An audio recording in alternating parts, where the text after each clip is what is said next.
లేస్తూ పిటిషన్లు పెడుతూ వీధులెక్కి రాద్ధాంతం చేస్తూ సోషల్ మీడియాలో పెట్టుబడులు పెట్టి బురద జల్లే కార్యక్రమాన్ని చేస్తున్నారు. ఆనాడు ఎన్నికల కంటే ముందు మీరే బాధ్యత తీసుకొని ప్రచారం కల్పించి ప్రజలకు మేము చెప్పిన అంశాలను చేరవేసింది. అధికారంలోకి వచ్చిన తర్వాత అన్నకు అధికారం వచ్చింది, ఇప్పుడు మా అవసరం లేదని మీరు అందరూ అనుకుంటున్నట్టు ఉన్నారు. అది కాదు.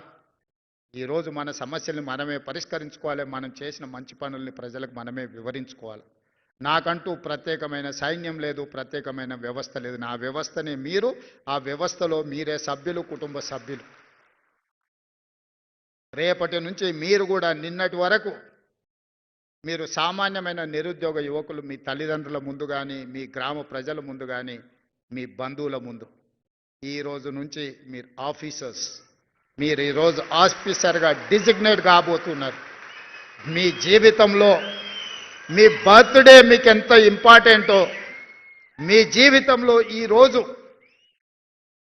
మీరు డిజిగ్నేట్ కాబోతున్నారు ఆఫీసర్గా.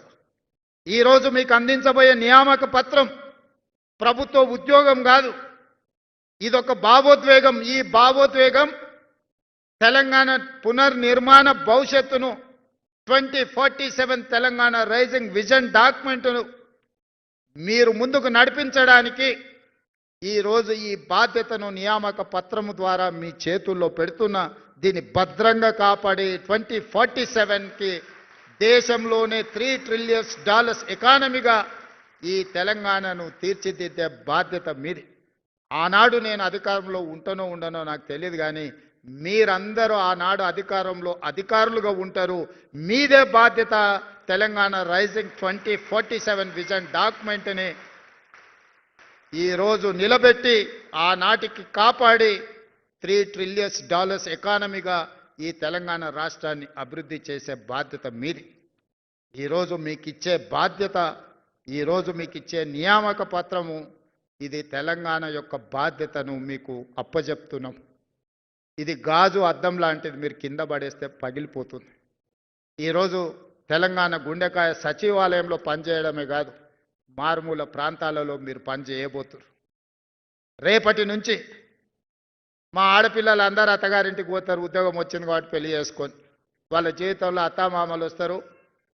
మరి అత్తమామలనే చూసుకోవాలి, తల్లిదండ్రులను చూసుకునే బాధ్యత లేదా అని మీరు అనుకుంటే, ఈనాడు తల్లిదండ్రులు కొడుకైనా బిడ్డైనా సమానంగా చూసుకుంటారు.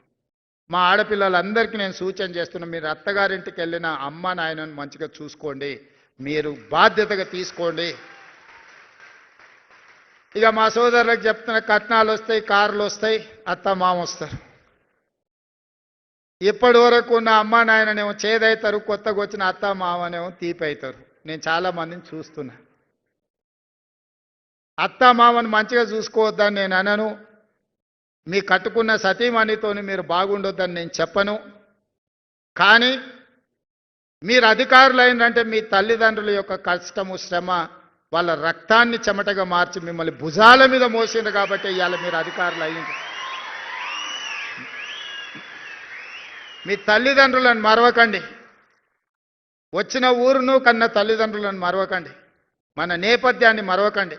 మీరు ఏ కుర్చీలో కూర్చున్నా మీ ఎదురుకు వచ్చి నిలబడి ఒక పేదవాడు మీ కళ్ళల్లో మీ తల్లిదండ్రులే ఒక అధికారి దగ్గర పోయి నిలబడితే ఏం పరిస్థితి ఉంటుందో మీరు అది ఒక్కసారి ఆలోచనలకు తెచ్చుకోండి. సహాయం, నిస్సహాయంగా మన దగ్గరకు వచ్చేవాడికి సహాయం చేయడమే మన బాధ్యత. ఈరోజు మీకు ఇస్తున్న అధికారం నిస్సహాయులకు సహాయంగా అండగా నిలబడే అధికారం ఈరోజు ఈ ప్రభుత్వం ఇస్తుంది. నేనైనా మీరైనా మనమైనా నిస్సహాయులకు సహాయం అందించడమే మన బాధ్యత. కన్న తల్లిదండ్రులను, పుట్టి పెరిగిన సొంత ఊరిని అభివృద్ధి చేసుకోవడం మన బాధ్యత. మీరు అంకితమవుతారని నాకు సంపూర్ణమైన విశ్వాసం ఉన్నది. మీ అందరి పట్ల నాకు నమ్మకం ఉన్నది. మీరందరూ పెద్ద ఎత్తున చప్పట్లు కొట్టి నాకు మాట ఇవ్వాల్సిందిగా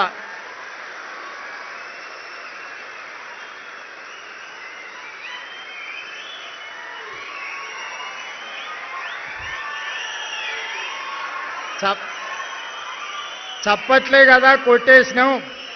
రేపటి నుండి సార్ చూడబోతారా అని మీరు అనుకుంటారేమో. తప్పకుండా చూస్తా. ఎవరన్నా తల్లిదండ్రులను చూసుకోకపోతే మీ జీతంలో 10-15% కోత చేసి మీ తల్లిదండ్రుల ఖాతాలు వేస్తా. చట్టమే తెస్తున్నా, ఆ చట్టాన్ని మీతోనే రాపిస్తా. తల్లిదండ్రులను చూసుకోని వాళ్ళ జీతాల నుంచి 10-15% జీతంలో కోత విధించి మొదటి నాడు మీ అకౌంట్లో ఎట్లయితే జీతం పడుతుందో మీ జీతంలో నుంచి ఆడబిడ్డ అయినా మగబిడ్డ అయినా ఆ జీతం తల్లిదండ్రుల ఖాతాలకు పోయేటట్టు ఖాతా తెరిచి మీ జీతాలు మాత్రం అక్కడికి బదిలీ చేస్తా. అది చట్టం చేస్తా, ఆ చట్టం మీతోనే రాపిస్తా. సెక్రటేరియట్లకు ఎవరు వస్తున్నారు? రామకృష్ణారావు గారు, మనం ఒక కమిటీ వేయండి కొత్త ఆఫీసర్లతో ఆ చట్టం రాపిచ్చే దాంట్లో.